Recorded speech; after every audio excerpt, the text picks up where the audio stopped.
একদিকে বিষ প্রয়োগে নষ্ট জমির ফসল, অন্যদিকে মাথায় ঋণের বোঝা। দুশ্চিন্তায় জমির পাশে বসে দিন কাটছে কৃষকদের। তাদের অভিযোগ, রাতের আঁধারে বিষ প্রয়োগ করা হয়েছে ৯ জন কৃষকের প্রায় ১৪ বিঘা জমির ফসলে। এতে নষ্ট হয়ে গেছে ভুট্টা, বেগুন ও মরিচ সহ বিভিন্ন ফসল।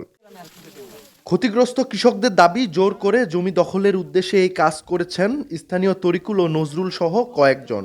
এতে ক্ষতি হয়েছে প্রায় ২০ থেকে ২২ লাখ টাকার। ব্যাংক আর এনজিও থেকে ঋণ নিয়ে চাষ করেছিলেন তারা। ফসল নষ্ট হয়ে যাওয়ায় ঋণ শোধ করা নিয়ে পড়েছেন দুশ্চিন্তায়। আমরা দিন মজুরি দিয়ে লোন উঠাইয়ে আমরা এই আবাদ করছি।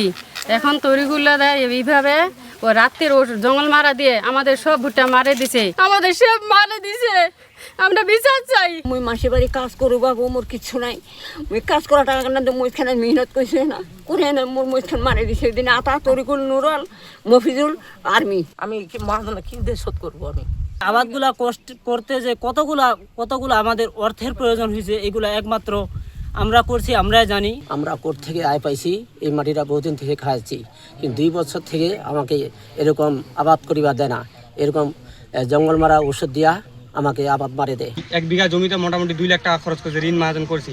এই ঋণ মহাজনটা আমরা কেমনে শোধ করবো, কেমনে কি করবো? এটা আমরা কি দেশের জনগণ না? আমরা কি বিচার পাবো না এটার?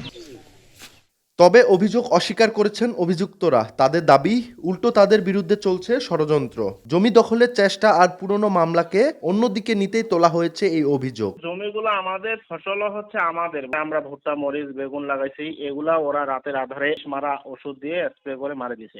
আমাদের প্রতিপক্ষ লোকগুলা 24শে আগস্টের পরে আমাদের বাড়িঘর জ্বালা দিছে। তো ওই মামলাটা চলমান, ওরা পলাতক আসামি, এখনো জামিন হয়নি। এখন ওই বিষয়টাকে অন্যদিকে ঘোরানোর জন্য ওরা আবার এটা নতুন করে ঘটনা ঘটাইলো। এদিকে পুলিশ বলছে, দুই পক্ষের মধ্যে আগে থেকে ছিল জমি নিয়ে বিরোধ। ওটা দুই পক্ষের অভিযোগ আছে, পাল্টাপাল্টি দীর্ঘদিন থেকে মামলা চলছে। ওটা নাকি ঘাস মারা, বিষ নাকি দিয়ে মারা হয়েছে, রাতের রাতে মারছে। কে মারছে এটা কেউ বলতে পারছে না। তদন্ত সাপেক্ষে পরবর্তীতে দেখছি। জানা গেছে, গেল শুক্রবার রাতে পঞ্চগড়ের বোদা উপজেলায় ঝলই শালশিরি ইউনিয়নের আরাজি শিকারপুর এলাকায় রাতের আধারে 14 বিঘা জমির ফসলে বিষ প্রয়োগের ঘটনাটি ঘটে। সোহাগ হায়দার, সময় সংবাদ, পঞ্চগড়।